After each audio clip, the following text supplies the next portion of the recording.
On va reprendre nos travaux.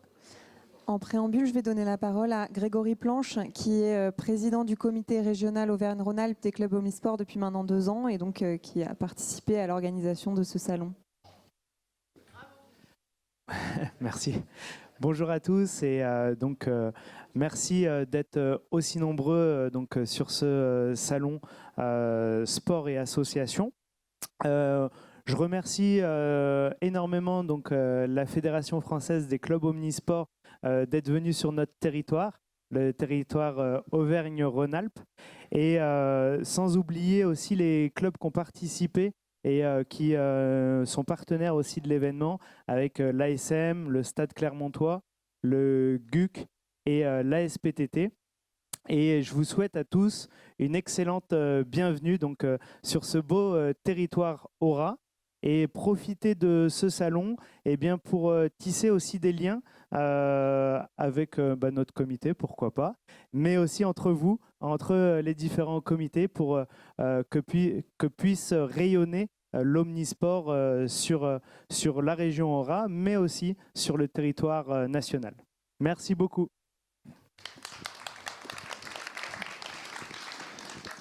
Merci Grégory. 2 petites prises de parole de nos partenaires spécifiques de la soirée de ce soir, du cocktail des partenaires. Je vais laisser Ekinsport commencer. Donc tu viens d'arriver, je te saute dessus, je suis désolé, mais c'est à ton tour. Donc Ekinsport que vous avez pu voir dans le village partenaire, quelques mots puisque c'est un des partenaires privilégiés de la soirée de ce soir. Bonjour à tous.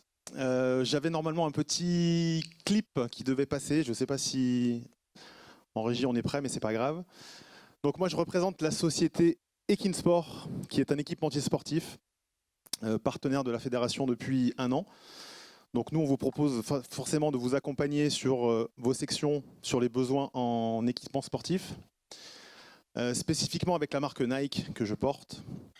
Et on a des solutions pour vous aider, surtout dans la gestion des différents packs que vos sections vont apporter aux adhérents, notamment la boutique en ligne.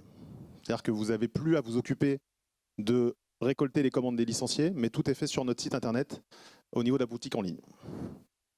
Voilà ce que j'avais à vous dire. On a une force commerciale sur toute la France, donc n'hésitez pas à passer sur mon stand, je pourrais vous donner les coordonnées de mes collègues. Voilà. Non mais c'est pas très grave. Et puis, nous sommes également partenaires du Crédit Mutuel sur la région Île-de-France. Donc on espère dupliquer ce qui se fait sur la région Île-de-France dans vos régions. Et je crois que ça va être à Frédéric Ranchon d'intervenir et qui va... Bah voilà.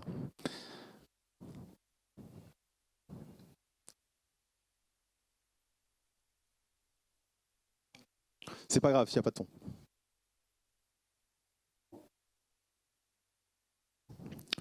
Donc voilà, Ekinsport, notre quotidien, c'est les clubs, les associations, que ce soit des amateurs ou des professionnels.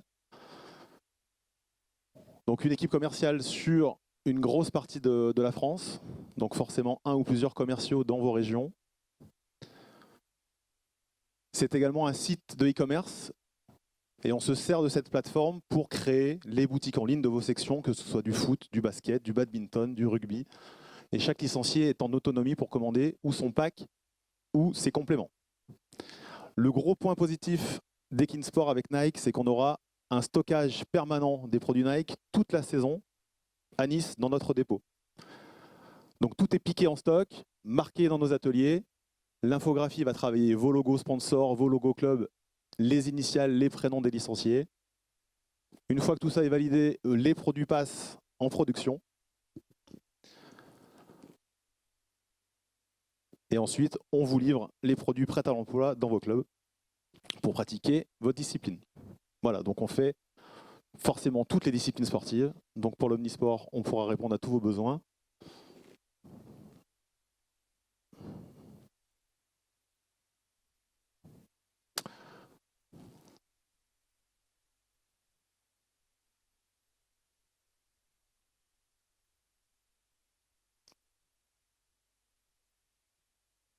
Si vous avez des questions, je peux y répondre. Sinon, on peut se voir sur le stand avec grand plaisir. Donc je passe la parole au Crédit Mutuel. Exactement, tout à fait. Je vais laisser le Crédit Mutuel nous rejoindre.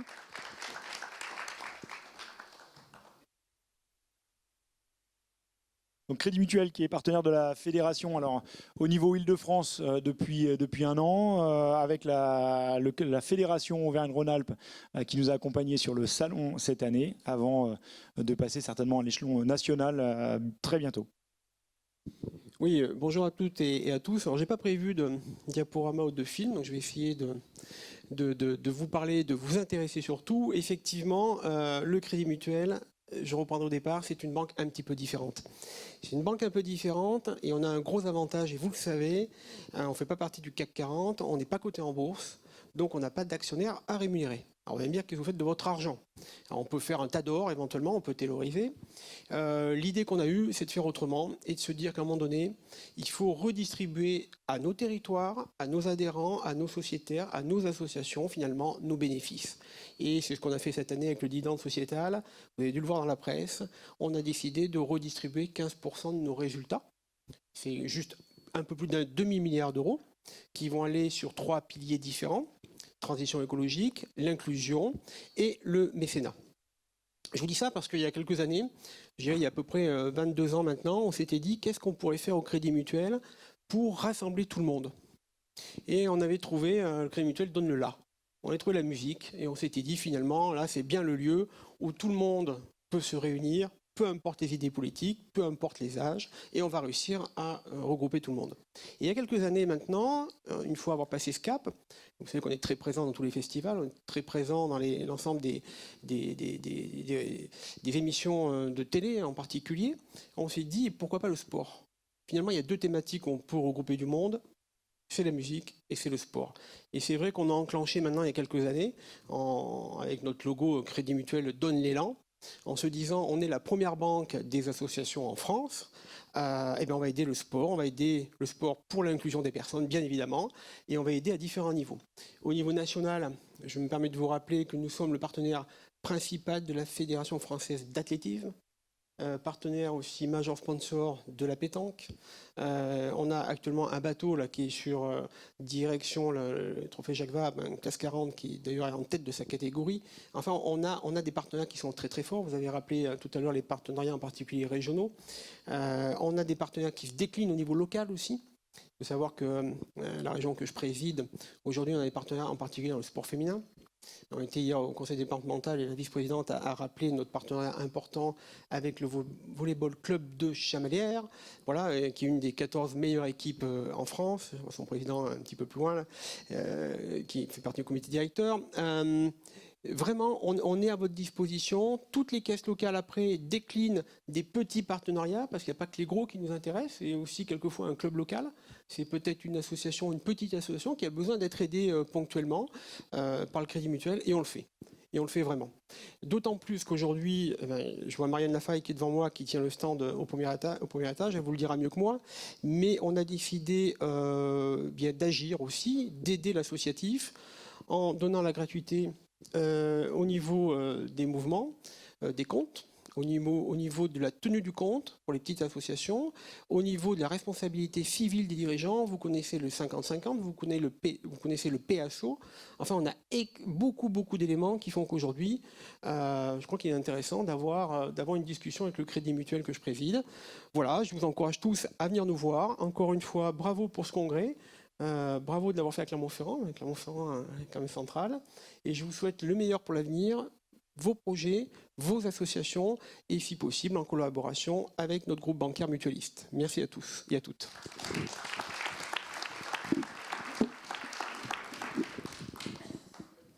Merci.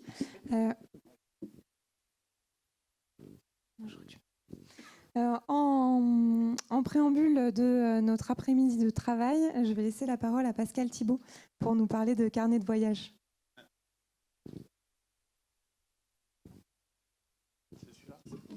Je prends 2 minutes, puisqu'on va parler de culture, pour juste vous informer qu'à Clermont-Ferrand, ce week-end, c'est d'ailleurs ça commence aujourd'hui, mais on est en congrès, donc ce week-end, il y a un événement tout à fait intéressant qui s'appelle la rencontre des carnets de voyage. Il est question de voyage, il est question de baroudeur, mais il est question aussi de sport, parce que ces voyageurs qui partent sac à dos ou à vélo pendant des milliers de kilomètres, c'est aussi des très grands sportifs. Voilà. C'est une manifestation qui commence à avoir pignon sur rue. Elle rassemble plus de 130 carnétistes de tous les pays. Il y a un invité d'honneur qui est Olivier Weber, l'écrivain, cette année, entre autres. Voilà.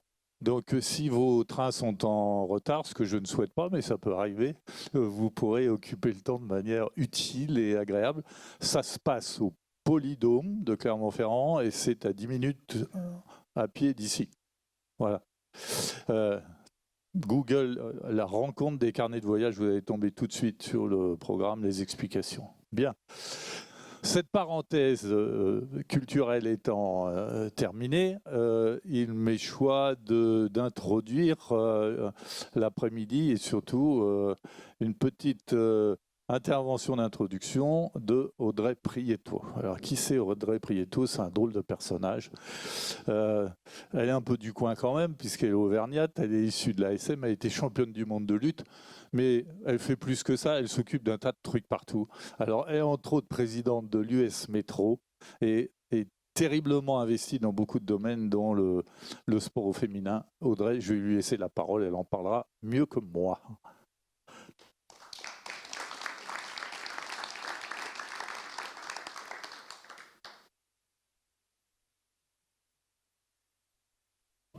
Merci Pascal. Bonjour tout le monde. Écoutez, je suis enchantée d'être ici, surtout à Clermont, revenir sur ma terre. Donc ça me fait grand plaisir.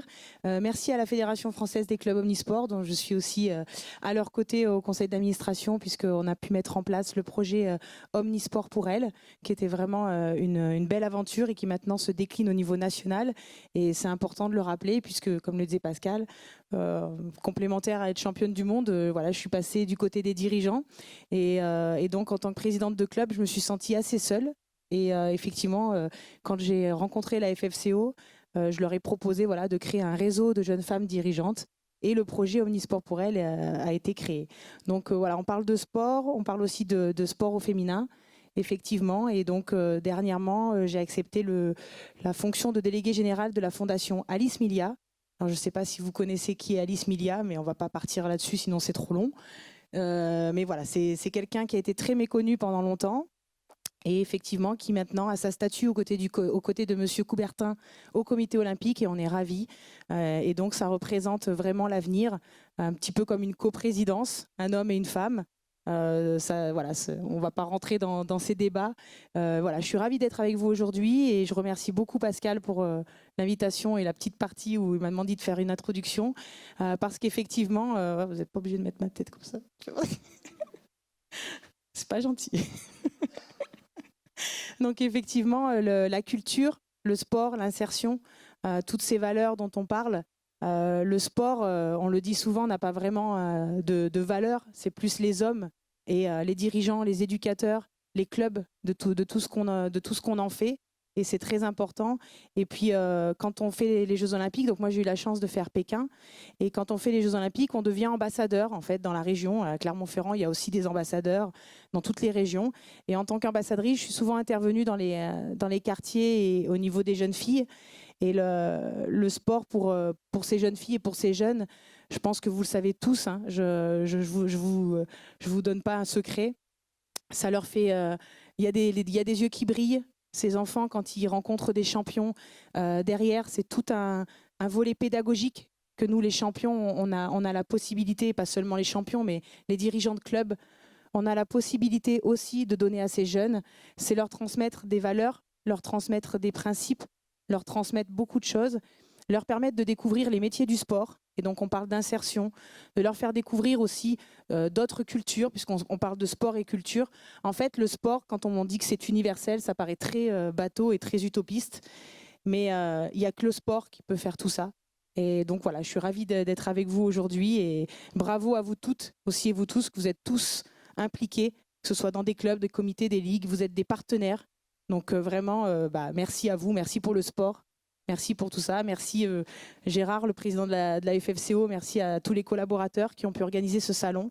Et puis merci Pascal pour ton invitation. Je passe la parole. Merci Audrey. On va donc passer à la première partie. Comme vous l'a annoncé Audrey, on va parler tout d'abord de sport et culture, l'activité physique intégrée à la vie, et on verra en deuxième partie le sport pour se retrouver, sociabiliser. Donc pour la première partie, on a une intervention de Bernard Comment, qui est président du Paris Université Club, pour réconcilier culture de l'esprit et culture du bouger. Et Bernard est en visio. Alors est-ce que...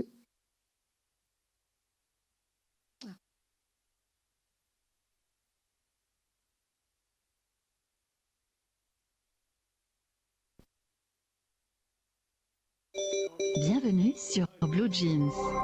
Son train a été annulé et donc il a été contraint. L'enregistrement a démarré.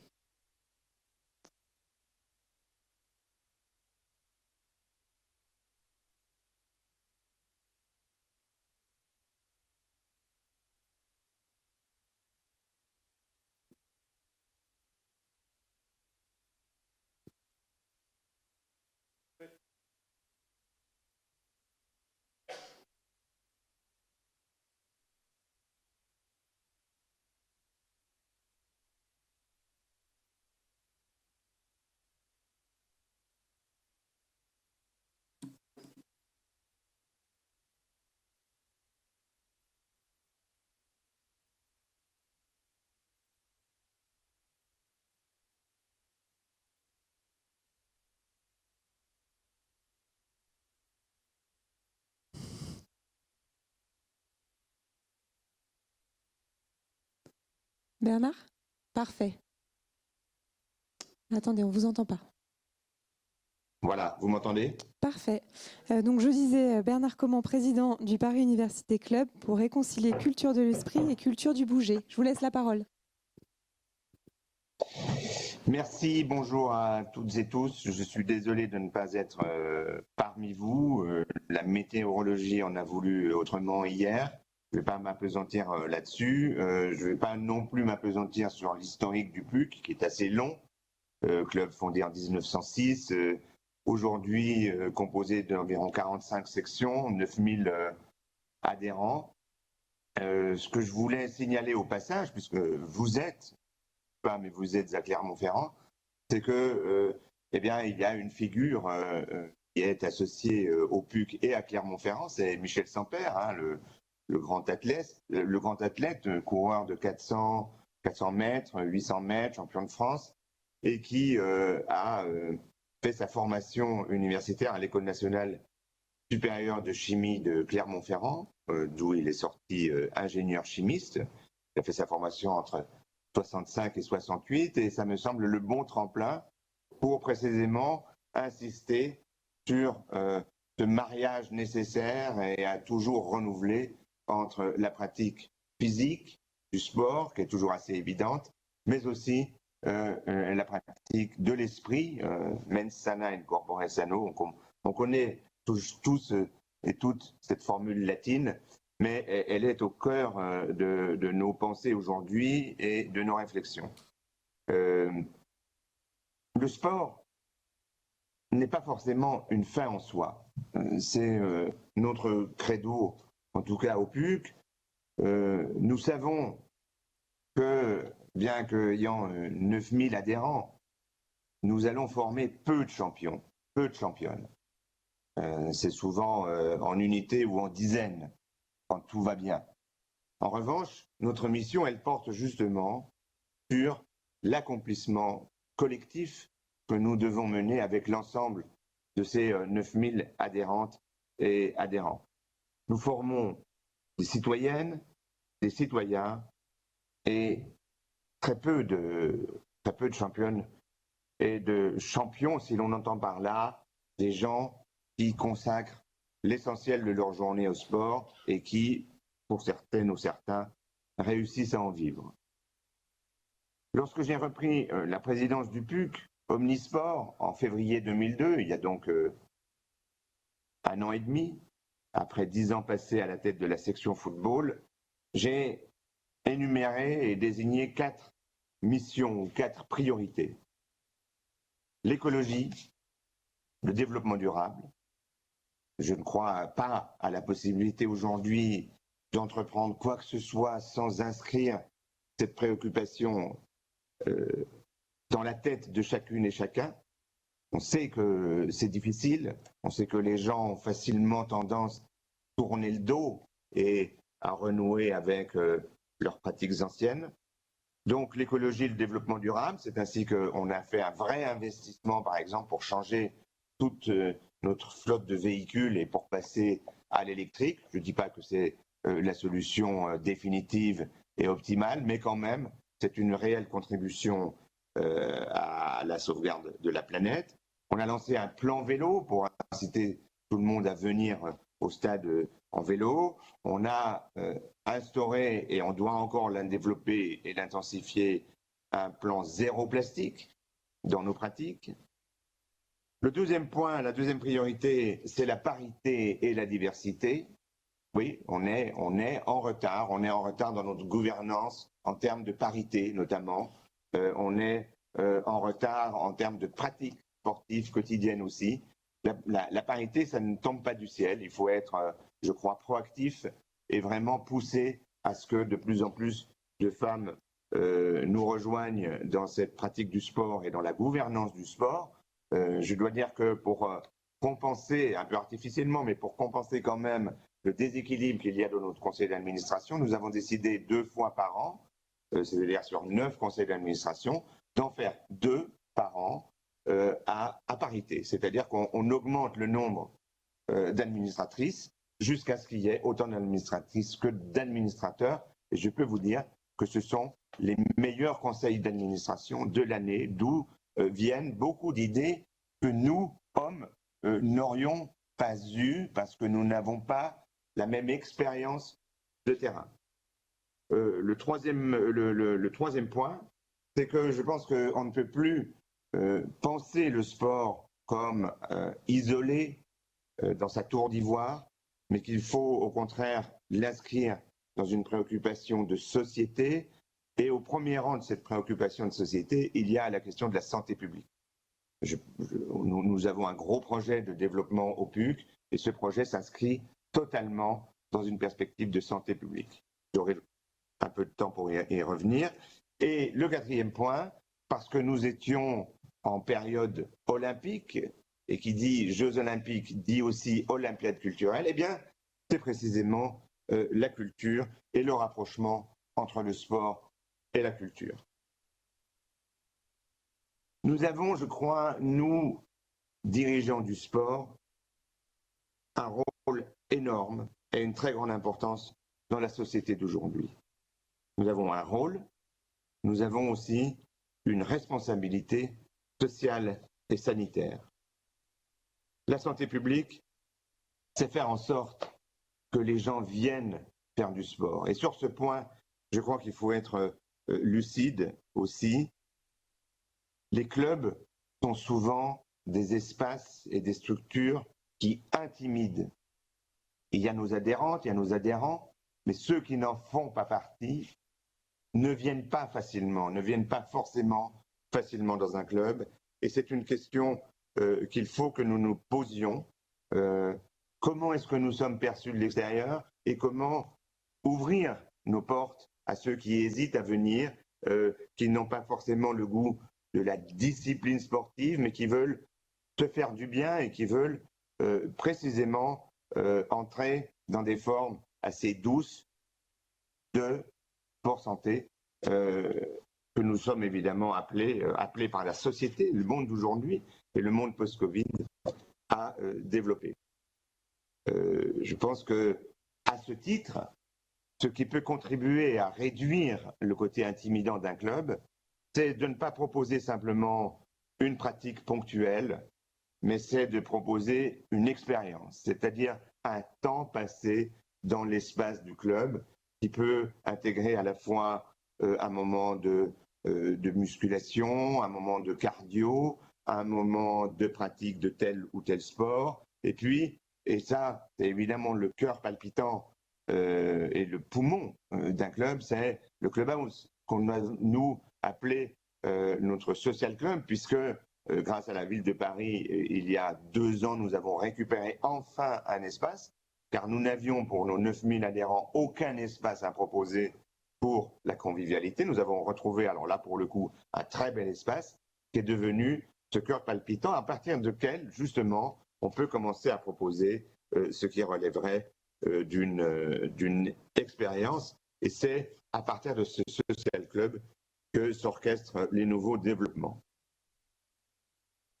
Dans cette expérience à l'intérieur d'un club, il y a précisément la culture. Et je voudrais faire juste un aparté sur ce qu'on peut appeler la culture.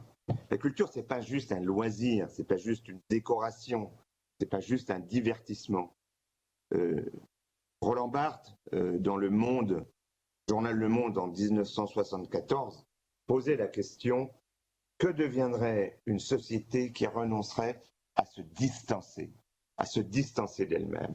Eh bien, précisément, c'est cette distance, c'est précisément l'acte de création qui devient culture dans le processus de transmission. La culture, c'est mettre des mots, des signes, des formes, des symboles, des gestes à la place des réalités pour représenter ces réalités ou les inventer ou les déplacer. La culture, c'est mettre une distance par rapport aux pratiques, aux façons de faire. C'est interroger, c'est réfléchir, c'est inventer. La culture, par la distance qu'elle permet d'instaurer, c'est le contraire du fanatisme. Et sur le fanatisme, eh bien, il faut le dire, dans le sport, nous sommes assez partagés. Parce qu'il y a le fan club, il y a la fan zone, il y a les fans en général, c'est-à-dire toute cette culture de l'adhésion et de l'adhérence qui font que précisément le fan en général, la distance n'est pas sa qualité première. Et nous sommes ballottés finalement entre le besoin d'être fan, d'être supporter de nos couleurs et le rappel qu'il y a aussi justement de la distance à prendre, qui peut prendre le nom de fair play, mais qui prend plus généralement le nom de culture. La culture, c'est aussi un monde, celui des théâtres, des salles de cinéma, des bibliothèques, des librairies, des musées, des salles de spectacle, des philharmonies, des maisons de ceci ou cela. Et il faut l'avouer, tous ces lieux, ou une bonne part de ces lieux, sont aussi et encore plus intimidants. La plupart de nos adhérentes et adhérents pensent que ces lieux, ou l'essentiel de ces lieux, ne sont pas faits pour elles ou pour eux. À ce titre, dans tous les développements qu'on a faits sur le sport et la culture, et c'est vraiment des développements, hein, on a encore de longues étapes devant nous, on a jugé bon, notamment pour nos élèves du sport-études, de conduire ces élèves, non pas directement dans des lieux de représentation terminés, dans des spectacles, mais dans les lieux de la préparation de ces spectacles, c'est-à-dire les répétitions. Et ils découvrent que les répétitions, eh bien au fond, c'est ce qu'ils font tous les jours. C'est des entraînements, et que ces entraînements conduisent à des spectacles, qu'ils soient sportifs ou qu'ils soient culturels. Bernard, oui. Bernard, c'est Denis, le directeur de la fédération. Je suis désolé, je te coupe 2 minutes de ton excellente intervention. On a un petit message à faire passer. La région nous demande de faire passer ce message de manière très urgente.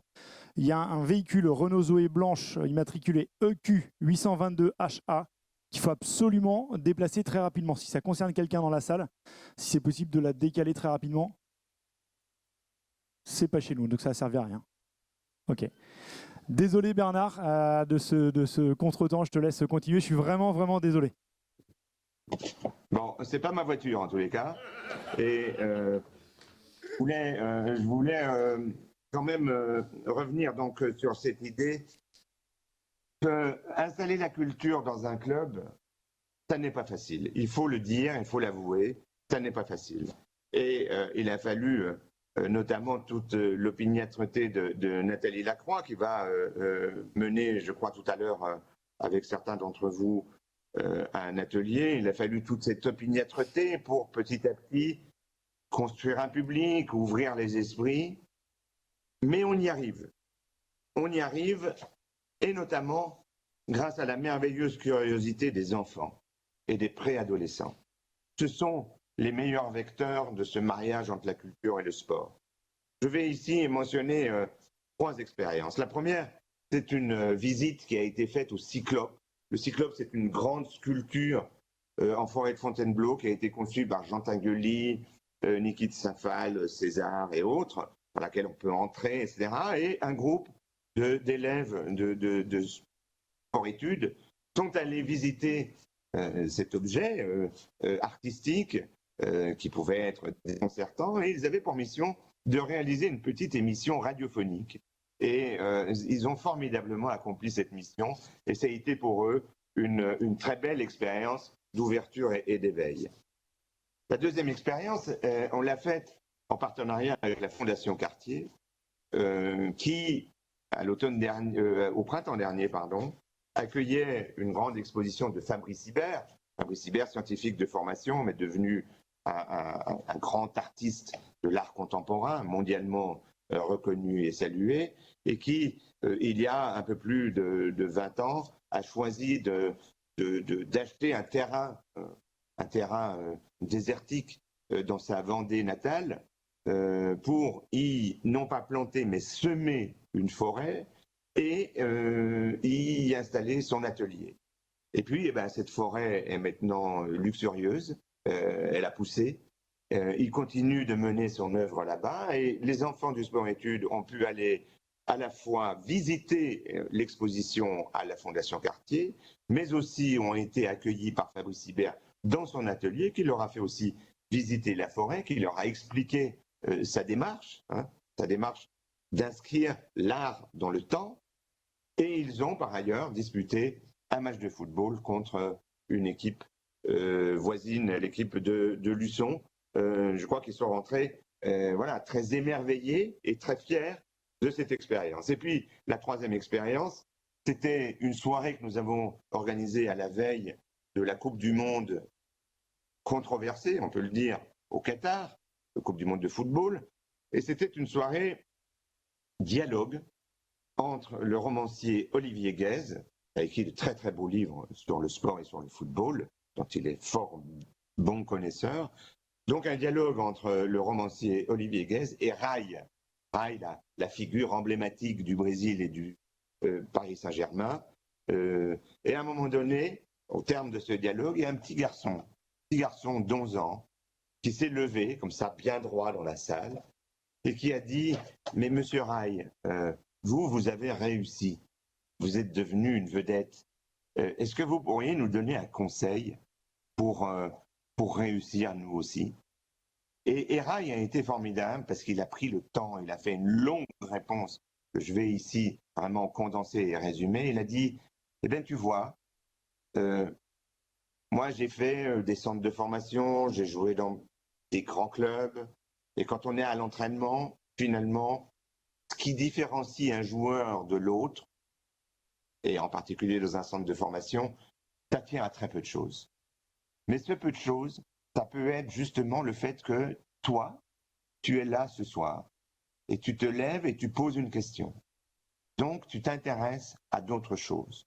Et je pense que celui qui réussit, c'est souvent celui qui, justement, a ouvert son esprit, s'est intéressé à autre chose et a accroché sa vie à une dimension supérieure à celle de simplement la reproduction quotidienne des gestes du football, etc. Et cette réponse la question était magnifique, dans sa naïveté très sérieuse et très concentrée. La réponse était généreuse et très belle. Autant dire que dès le lendemain, elle s'est répandue comme une traînée de poudre à l'intérieur du club. Et c'est des moments comme ça qui font qu'on peut avoir confiance en la nécessité justement d'ouvrir un peu ses horizons et de faire entrer la culture par des soirées thématiques comme celle-ci. Donc, je l'ai dit, il n'est pas facile de mobiliser le public de nos sportifs autour des rendez-vous culturels, mais on y arrive petit à petit. Et n'oubliez pas une chose, c'est que nous avons des interlocuteurs de la culture qui sont très ouverts. Il se trouve que, eh bien, il y avait une opportunité avec l'Olympiade culturelle et avec Gérard, on en a fait le constat initial. Au début, soyons clairs, tout le monde s'est dit waouh, Jeux Olympiques, subvention, la manne est arrivée, l'argent va tomber du ciel. Et les gens, dans un premier temps, se sont un peu mobilisés pour sport-culture dans le même esprit qu'à un moment donné pour le développement du pôle féminin, c'est-à-dire il y a de l'argent à prendre, on y va. Mais très vite, il s'est révélé que de l'argent, il n'y en avait pas beaucoup, voire très peu, mais ces volontés se sont inscrites dans le temps et se sont concrétisées par toutes sortes d'initiatives qui ont été prises.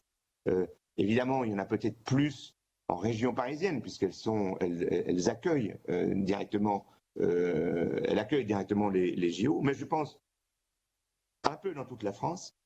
Et il ne faut pas que le soufflet retombe.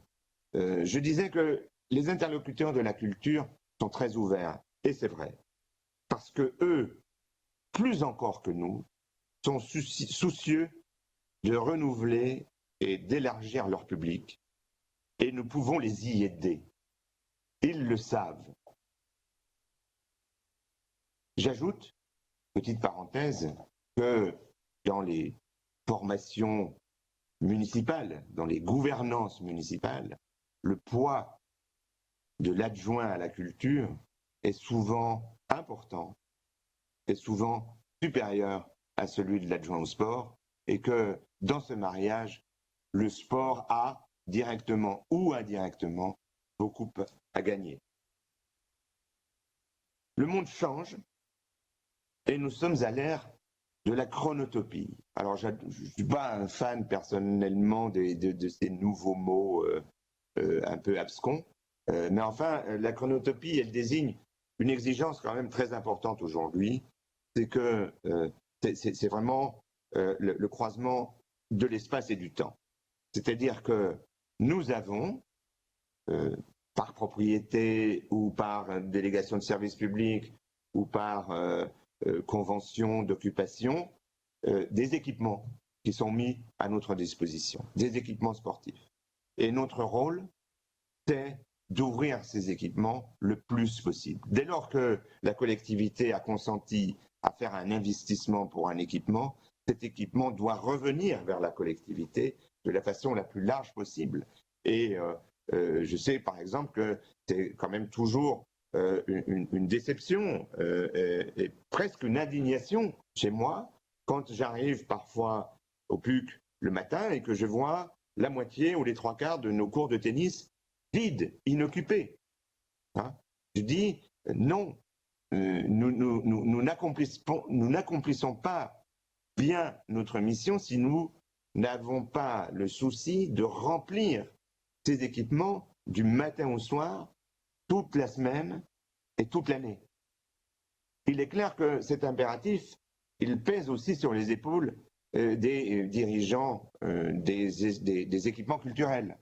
Eux aussi savent que on ne peut pas avoir une salle de spectacle qui n'est pas correctement occupée. Hein. Il faut occuper les espaces. Et donc, il y a des possibilités de croisement entre nos obligations, entre nos missions. C'est à ce titre que je crois qu'il est vraiment opportun de faire venir les gens de culture, les expériences de culture dans nos clubs, avec ce petit bémol qu'il faut, je crois, identifier, non pas pour le dénoncer, mais pour y prêter attention. Le sport ne doit pas pour autant devenir un simple thème de la culture. C'est une tendance qui s'est avérée à un moment donné, où les gens les compagnies de théâtre et tout se sont dit, eh ben pour l'Olympiade culturelle, on va faire un petit truc sur qui parle un peu de foot ou qui parle un peu de ceci ou de cela, tel sport, et notre mission sera accomplie. Non, il peut y avoir cette thématisation du sport, mais je pense que l'implication de la culture dans le sport, elle doit aller plus loin. Elle doit s'imprégner de sport de la même façon que le sport doit s'imprégner de culture. Et à ce titre, nous développons actuellement une expérience enrichissante avec le Théâtre de la Ville. C'est une expérience qui doit un peu au hasard, puisque elle reposait sur un programme initial de théâtre-tennis qui devait être conduit par le Théâtre de la Ville, donc cette prestigieuse institution parisienne, et la Fédération française de tennis, laquelle n'arrivait pas vraiment à mettre à disposition des joueurs ou des joueuses pour ce projet. Et donc, la ville de Paris nous a demandé un peu de sauver ce projet, ce que nous nous sommes précipités de faire, et nous ne le regrettons pas, puisque nous avons précisément, ça repose sur une intuition d'Emmanuel de Marcy-Motta, que le rythme de l'alexandrin est le rythme de l'échange de tennis, et nous avons ainsi un mélange de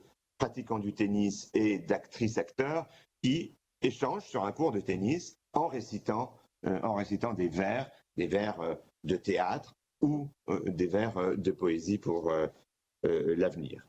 Mais ça, c'est une façon de faire venir le Théâtre de la Ville. On le fait aussi à travers des consultations poétiques. Et là, je dois reconnaître qu'au début, j'étais très sceptique sur ce dispositif de consultation poétique que je trouvais soit un peu loufoque, soit artificiel. Eh bien, bien tort m'en a pris, puisque j'ai pu constater que quand il y a eu ces consultations poétiques, j'en parle pas dans le détail, mais c'est grosso modo une conversation d'une vingtaine de minutes avec un comédien qui se présente comme un docteur, comme un médecin, et eh bien, ça a suscité de l'engouement chez nos adhérents, et en particulier chez les plus jeunes. Il y avait des files d'attente pour avoir sa consultation poétique quand on a fait venir ces comédiennes et ces comédiens dans le complexe de Charletti. Mais ça ne s'arrête pas là. Nous avons décidé avec le Théâtre de la Ville que désormais le samedi matin et un peu plus tard le dimanche matin aussi, nous allons faire du sport dans le hall du théâtre. Pour nous, c'est évidemment intéressant d'aller dans le centre de la ville et dans un lieu aussi prestigieux que le Théâtre de la Ville, qui vient d'être rénové au terme de 8 ans de travaux et qui a un magnifique hall. Et donc, nous allons proposer là, dans un premier temps, du judo et de l'escrime, puis du tennis de table, et on va essayer de pousser de plus en plus loin cette façon aussi d'aller proposer du sport dans les lieux de culture. En retour, j'ai demandé à Emmanuel de Marcy-Motta et à ses équipes de venir faire du théâtre au PUC. Alors, faire du théâtre au PUC, on l'a déjà fait, et j'étais très favorable à cette initiative, mais on a trouvé que eh bien, ça ne décollait pas vraiment, et que notre mission n'était pas de faire, disons, du théâtre amateur qui ne trouve pas son sens, justement, dans un club de sport. Et ce que j'ai demandé à l'équipe d'Emmanuel de Marcy-Motta, c'est d'envoyer régulièrement des comédiennes et des comédiens au PUC, dans nos lieux, pour faire des séances à l'intention de nos jeunes, c'est-à-dire de nos collégiens et éventuellement ceux qui rentrent au lycée. Ça devrait concerner 200 à 250 jeunes dans une saison, à raison de 2 ou 3 séances par jeune, précisément, pour apprendre à gérer ses gestes, à utiliser son corps, à utiliser sa parole, notamment pour des moments importants de la vie, hein, je veux dire, contrat d'embauche, un examen, etc. Mais plus généralement, que l'expression physique et que l'expression langagière ne soient pas pour eux un handicap, mais deviennent un atout. Comment est-ce qu'on entre dans un espace? Comment est-ce qu'on marche jusqu'au lieu où on va s'asseoir? Comment est-ce qu'on regarde ses interlocuteurs? Comment est-ce qu'on commence à s'adresser à eux? Comment est-ce qu'on écoute? Comment est-ce qu'on répond? Comment est-ce qu'on gagne du temps, éventuellement? Gagner du temps, on le fait au sport. On peut aussi le faire dans la parole et dans la vie quotidienne. Voilà, ce sont quelques développements à venir. J'aurais, pour finir, parce que je crois qu'il me reste quelques minutes, j'aurais voulu revenir sur quelques expériences, parce que je crois que ce sont des expériences riches, très fortes, pas forcément très coûteuses, et en tous les cas pour lesquelles souvent on arrive à obtenir des subventions des gens qui sont supposés intervenir par étage, l'État, la région, les collectivités publiques municipales, les communautés urbaines. Il y a d'abord les résidences. Nous avons accueilli un écrivain, Cyril Martinez, pendant 1 an en résidence au PUC. Il est venu, il a organisé des soirées, il a participé à des soirées, il a organisé des ateliers d'écriture, il s'est fondu dans une section, il a choisi le running, il est devenu un pratiquant du running. D'ailleurs, au-delà de sa résidence, il a décidé de rester puciste et de continuer à faire du running chez nous. Il a fait un petit journal, il a participé à la vie du club et ça a été un formidable apport, un formidable échange et une importante formation pour nos jeunes. Nous allons reconduire ce dispositif et nous fait une incise, pas du tout polémique, mais nous allons continuer, mais nous avons dû nous battre pour continuer parce que les pouvoirs publics, en la circonstance la ville de Paris, a dit oui, c'est très bien ce que vous avez fait, pour la 2e année, on va prendre d'autres clubs. Ah oui, mais ça c'est catastrophique. Parce que je l'ai dit, installer la culture dans un club, c'est un effort, c'est une construction de public. Il faut pouvoir continuer. Et c'est dans ce sens que, et je sais que Gérard va œuvrer aussi avec la FFCO dans ce sens, c'est là que nous avons besoin de nos interlocuteurs, non pas de façon ponctuelle, mais pour construire quelque chose de solide, de sérieux, qui va se prolonger dans les années qui viennent. Ayons comme objectif et comme horizon, non pas Paris 2024, mais Los Angeles 2028. Et après, peut-être qu'on pourra tirer un bilan et voir s'il y a lieu de continuer ou non. Mais en tous les cas, que les gens, que les autorités, que nos partenaires nous donnent les moyens pour continuer au moins jusqu'en 2028. Donc, nous allons, parce que finalement la ville s'est rendue compte de cette nécessité et nous a reconduit un budget pour avoir dans l'année qui vient, et peut-être que Nathalie Lacroix vous en dira plus dans l'atelier, non pas cette fois un auteur, mais 2 autrices et une plasticienne qui vont, dans un temps un peu moins long, venir là aussi participer à la vie du club et animer un certain nombre de rencontres ou d'ateliers. J'ai évoqué le théâtre-tennis, je n'y reviens pas, mais c'est effectivement une expérience majeure que nous voulons développer. Et si d'autres clubs en France, si d'autres clubs omnisports veulent des informations, veulent éventuellement s'engager dans cette pratique qui suscite beaucoup d'enthousiasme, eh bien, vous pouvez vous adresser à Nathalie ou vous adresser à Charles-Henri Bernardi, notre bien-aimé directeur général, qui vous donnera toutes les indications possibles.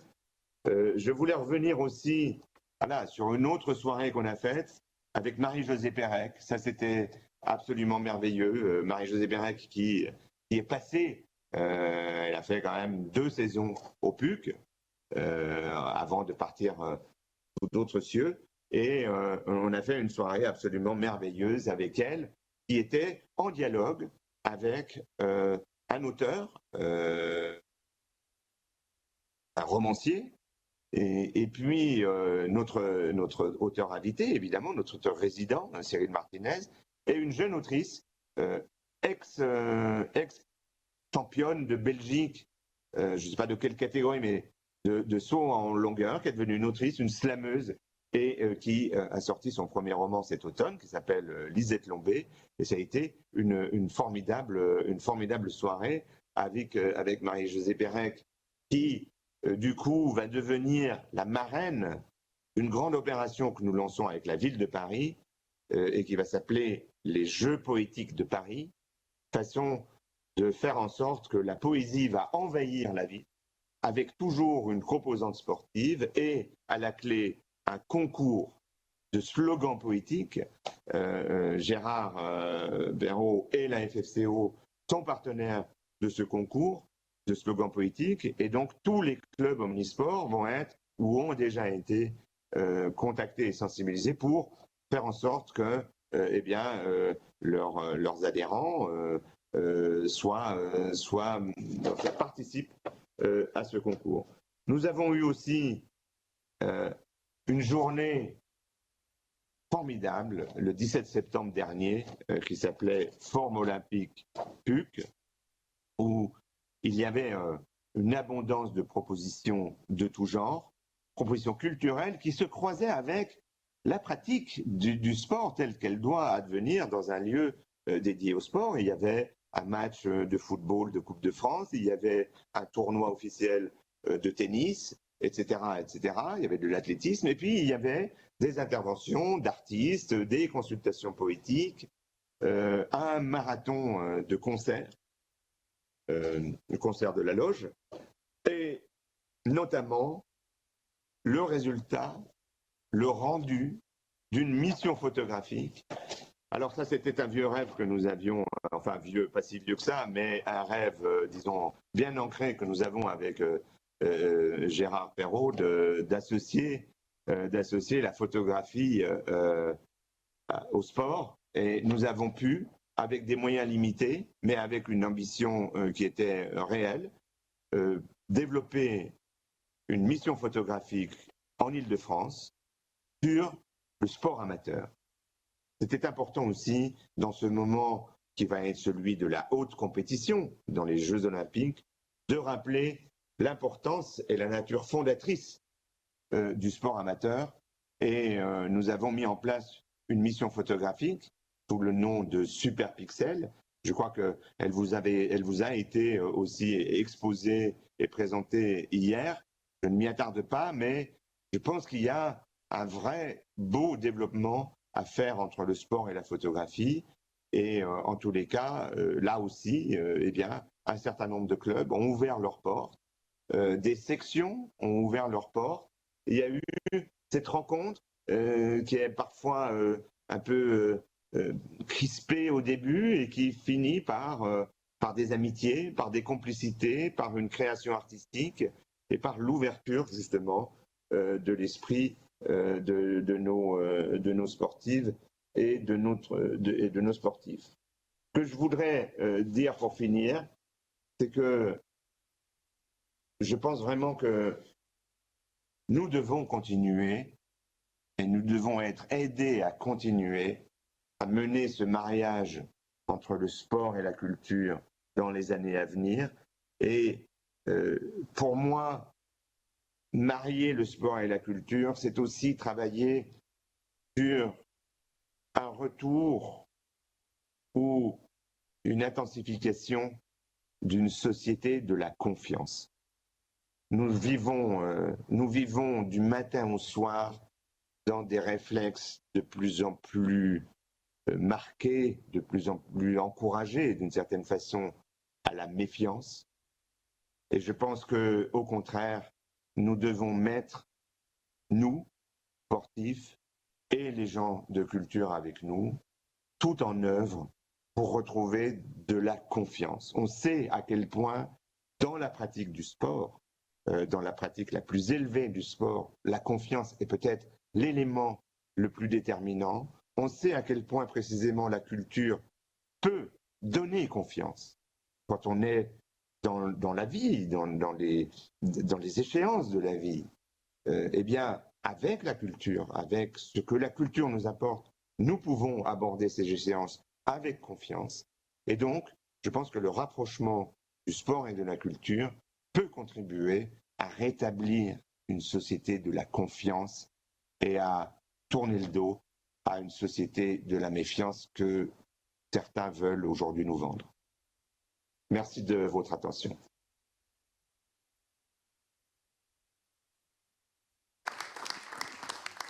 Merci Bernard. Merci d'avoir fait le lien entre sport et culture qui parfois, ou trop souvent même, est opposé, notamment dans les politiques municipales, tu l'avais rappelé tout à l'heure. 2-3 questions dans la salle avant qu'on bascule vers les ateliers. Je vous laisse de la même manière que d'habitude lever la main et puis ensuite allumer vos micros pour prendre la parole. Odile. Oui, bonjour, Odile Chauvet, présidente générale du Stade Poitevin Omnisport, mais puciste pendant 10 ans, comme beaucoup, pour faire mes études. Bien, je voulais juste vous demander un petit, je ne sais pas sur la boutade, mais sur l'humour. Est-ce qu'on apprend toujours aussi bien à chanter au PUC? Voilà. C'est une vraie question. Tout ce que vous avez dit, c'est très bien, je partage complètement. Et on retrouve l'esprit puciste, alors ça me va tout à fait. Merci. Mais c'est une vraie question parce que oui, certains apprennent encore à chanter. Je crois que c'est en particulier le cas au rugby. On en parlait justement assez récemment avec Jérôme Bousquet, le président de la section rugby du PUC. Mais il est clair aussi que, disons, l'esprit de carabin qui peut prévaloir à la rédaction de ces chansons n'est plus tout à fait au goût du jour et peut, voilà, à juste titre, heurter aujourd'hui, non pas par leur teneur scabreuse, mais voilà, on est à l'époque de MeToo et il faut bien reconnaître que les carabins de l'époque, voilà, avaient l'humour parfois un peu lourd et la rime aussi. Merci. Une deuxième question dans la salle? Non, tout est clair. On va continuer. Du coup, on va commencer par remercier Bernard, qui, bon, pour des problématiques de train, n'a pas pu être avec nous, mais qui a pu prendre un peu de son temps quand même, malgré tout, à distance pour être avec nous. Et je te remercie une nouvelle fois, Bernard. Je vous propose de l'applaudir pour son intervention.